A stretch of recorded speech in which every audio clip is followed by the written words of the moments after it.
Hypertension affects millions of people around the world, and drinking alcohol can make the problem worse.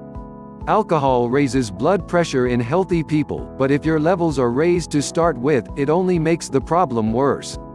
Generally, women have a lower tolerance to alcohol than men, and are advised to stick to one alcoholic drink a day to stay within safe limits. If more alcohol than this is drunk, then it will have an effect on the blood vessels and arteries, which can raise blood pressure to unsafe levels. Both men and women must ensure they stick to safe levels of drinking. If they don't, then GPs will often note their blood pressure readings on a regular basis. The blood pressure can also be raised by the extra weight which is gained from the calories in the alcohol. This can lead to extra medication being prescribed to help manage the problem.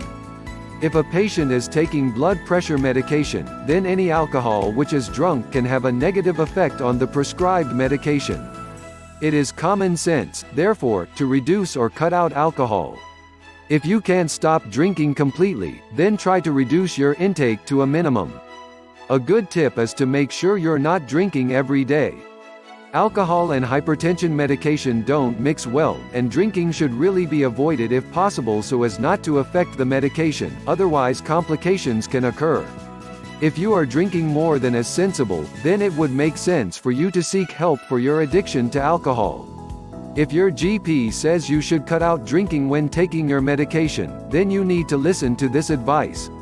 You must realize that if you don't take this advice, then your health problems will not improve, and will only get worse. There is a great deal of help available to help you reduce your alcohol consumption. You may not want, or indeed need, to reduce the amount you drink to zero, but anything you can do to moderate your drinking will benefit your health greatly, particularly if you have a raised level of blood pressure, and are on medication to help reduce it. The benefits gained from just losing a few pounds in weight from the alcohol you won't be drinking will help your health enormously, and will make you feel better as well.